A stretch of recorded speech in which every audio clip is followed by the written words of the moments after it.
Bạn đang nghe tiểu thuyết Quả Lệnh, tác giả Bạch Kỳ Dân. Hãy bấm đăng ký kênh để nhận được thông báo khi có chương mới nhất. Chương 93, Vén bằng bí mật. Tống Phi đang cười bỗng ngừng lại, khuôn mặt anh ta xám quét. Từ khi mẹ anh ta mất đi, Tống Long lại đưa ở đâu về người phụ nữ kia, rồi chẳng mấy chốc, bà ta sinh con cho ông ta, rồi bỏ mặc anh ta như một người thừa thãi. Sau này, khi Hàn Anh được đồn là đã chết, Tống Long lại càng tệ bạc hơn, mang Tống Nguy ra nước ngoài, cho hắn hưởng cuộc sống vương giả, còn anh ta thì thui thủi một mình với những người quản gia già nua, tẻ nhạt. Có khi đến cả năm trời anh ta mới được gặp Tống Long một lần, và lần nào cũng chỉ là một ánh mắt lạnh nhạt, đến nhìn một cái cũng chẳng buồn nhìn. Tống Phi vì muốn tìm sự chú ý ở cha mình, đã nhiều lần giết các quản gia để Tống Long phải ở nhà với anh ta, nhưng Tống Long tuyệt nhiên không để ý. Sau này, khi Tống Nguy bất ngờ từ nước ngoài trở về, anh ta từng nghĩ, Tống Long yêu thương Tống Nguy như thế, phải làm cho thằng em trai này trở nên hư hỏng để ông ta đau lòng. Vì thế, bao nhiêu trò nghịch dại, chơi bời của Tống Nguy đều được Tống Phi hết lòng ủng hộ. Anh ta trở thành người anh trai luôn bảo vệ em mình, nhưng thực tế là dẫn dắt Tống Nguy vào con đường hư hỏng, trở thành một tên cặn bã. Cùng lúc đó, Tống Phi lại bí mật theo dõi, biết được Tống Long đang có phi vụ làm ăn bí mật, tham gia vào dự án BLS2 năm. Tống Phi nghĩ, nếu như anh ta tự mình tham gia dự án này, chắc hẳn sẽ mở ra một cơ hội lớn trong giới quân sự, vượt mặt Tống Long, lúc đó, anh ta sẽ đè bẹp ông già máu lạnh đó. Tống Phi đã thành công đầu độc Tống Long, khiến ông ta sống cuộc sống thực vật suốt 2 năm. Hiển nhiên, Tống Phi nhanh chóng kết nối trở thành người tiếp quản toàn bộ Tống Thị, thay mặt Tống Long tham gia dự án BLS2 năm. Một ngày, người liên lạc bí mật của dự án BLS2 năm cho anh ta biết Tống Nguy có bản danh sách các nhà tài Việt tham gia dự án, yêu cầu anh ta lấy lại danh sách mật và loại trừ Tống Nguy. Con đường mà Tống Phi đi vốn không được định sẵn, đều là sự cố chấp đến điên cuồng và sốc nổi của anh ta. Ngay cả việc đoạt mạng Tống Nguy, anh ta cũng thấy chẳng có gì sai cả. Giờ đây, Tống Nguy đang nói, Tống Long, người cha thật sự của bọn họ đã chết từ lâu, thay vào đó là một Tống Long giả. Tống Phi chưa kịp tiêu hóa hết thông tin này từ miệng Tống Nguy. Lúc này, Hàn Anh cũng vô cùng ngạc nhiên khi nghe Tống Nguy nói. Cô quay sang hỏi cậu, Tiểu Nguy, con biết Tống Long là giả từ khi nào? Con biết từ rất lâu rồi, ngay cả trước khi ông ta tống con vào trường đào tạo điệp viên CSI, nhưng con vẫn hy vọng phán đoán của mình nhầm, cho đến khi trở lại Hà Phong, xác định lại lần nữa. Tốt lắm, đúng là con của Hàn Anh ta. Hai mẹ con các người nói cái con khỉ gì vậy? Cái gì giả, cái gì thật? Tống Phi gầm lên. Hàn Anh thương hại nhìn Tống Phi, nói, cậu có biết, Tống Long giả kia ném Tiểu Nguy vào trường đào tạo sát thủ, chính là muốn đùa giỡn với mạng sống của nó không? So với cậu ăn sung mặc sướng ở Tống gia, thì Tiểu Nguy ngày nào cũng cận kề cái chết, sống thêm một ngày đều là kỳ tích của nó, vậy mà cậu còn ganh tị đến mức muốn giết nó. Cậu vốn không phải là người mà. Tống Phi từ cười, lại chuyển sang hoang mang, ngơ ngác hỏi, vậy, ba tôi đâu? Tống Long thật đâu? Ông ấy bị giết từ rất lâu rồi, ngay trước cả khi tôi mất tích. Hàn Anh nói. Tống Phi điên cuồng gào lên, mẹ kiếp, tự nhiên các người xuất hiện trong nhà tôi, rồi mang đến toàn thứ khốn nạn, các người mới là nợ tôi đấy, biết chưa, bọn khốn. Tống Phi lao đến, lại bị Triệu Thanh quật xuống. Hàn Anh ngao ngán quay lưng bỏ đi, còn nói với Triệu Thanh, thả cậu ta ra, tự kiếm cách mà sinh tồn ở hải vực này đi. Không được, các người phải đưa tôi về, con mụ khốn kiếp, đừng có mà. Lúc này, Tiểu Thần đã nổi lên mặt nước, Triệu Thanh đánh ngất Tống Phi, vứt lên một chiếc tàu cứu hộ rồi thả anh ta giữa biển. Cũng tại tàu của mình, Ava Soler nhận được tin báo của đội tìm kiếm, đã thấy xác của Tổng thống Neb Heli trôi dạt trên mặt biển.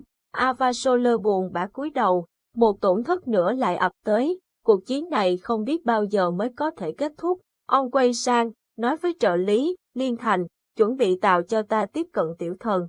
Lúc Hàn Anh quay lên khoang chỉ huy, Ava Soler đã có mặt trên tàu. Nhìn người đàn ông đạo mạo này, Tống Nguy không biết vì sao lại có một cảm giác rất lạ, nhưng không thể diễn tả được đó là cảm giác gì.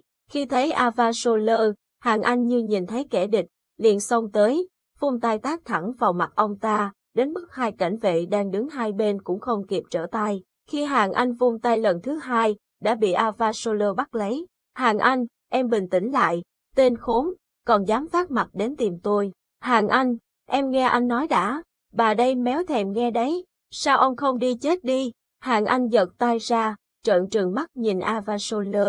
Em lúc nào cũng hành xử như vậy, thật không thể tin được. Ava Soler cũng cảm thấy tức giận, gương mặt điển trai luôn điềm tĩnh của ông đỏ bừng. Tống Huy lôi Hàn Anh lại chiếc ghế, ấn cô ngồi xuống. Mẹ, có gì từ từ nói, mà ông ta là ai? Ava Soler nghe Tống Huy gọi Hàn Anh là mẹ, giờ mới để ý đến hắn. Người thanh niên này có dáng vẻ lạnh lùng nhưng vẫn toát lên được khí chất bá đạo, nhất là miếng băng vải vắt chéo qua đầu, che đi một bên mắt của hắn càng khiến hắn trở nên nguy hiểm. Mặc dù như thế, nhưng Ava Soler không khỏi cảm thấy một cảm giác kỳ lạ đâm thấu qua tim, khiến ông mất nhịp thở. Hàn Anh, cậu thanh niên này, là con của em, phải đấy, thì sao? Hàn Anh ngang ngược nói. Ava Soler cơ bản cũng không chấp cô, lại dịu giọng, Hàn Anh, em có con với người khác khi nào? Mấy chục năm qua anh cho người đi khắp nơi tìm em ở trong căn cứ chủ thần, sao không tìm cách liên lạc ra ngoài? Triệu Thanh đứng ngay bên cạnh, nghe vị quan chức này nói giọng tra vấn lại còn pha chút trách móc, liền chen vào. Cô ấy bị chủ thần khống chế suốt 20 năm, sống trong bể dung dịch thủy dưỡng, nếu muốn đi tìm cô ấy, tại sao không tìm thấy? Ông là ai mà dám trách móc cô ấy? Ava thấy ai ai cũng đứng về phía Hàn Anh, đón nhận sự phẫn nộ của đám người trẻ tuổi này, bỗng ông cảm thấy nao núng. Được rồi, là anh không tốt, lỗi của anh, em phải chịu khổ rồi, giờ anh đón em về, Tiểu Phong anh cũng đang cho người liên lạc với nó rồi, cả nhà ba người chúng ta đoàn tụ một nơi anh mới yên tâm. Ava nói với Hàn Anh, lại có phần như cầu khẩn cô.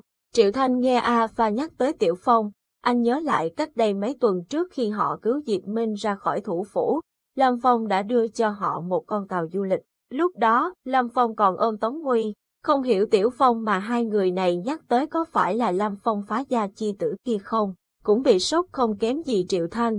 Tống Huy ngơ một con mắt duy nhất nhìn Hàn Anh, trong lòng nổi sóng. Hàn Anh khinh khỉnh nhìn Ava, vẫn không ngừng khiêu chiến. Ai cho ông động đến Tiểu Phong? Ông tưởng nó sẽ nhận ông làm cha chắc, cuộc sống của mẹ con tôi, không cần ông bận tâm. Tống Huy hỏi, mẹ, đây rốt cuộc là chuyện gì? Ava Soler nhìn sang Tống Huy, lịch sự hỏi hắn, cậu là, tôi là con của bà ấy, là anh em song sinh của Lâm Phong.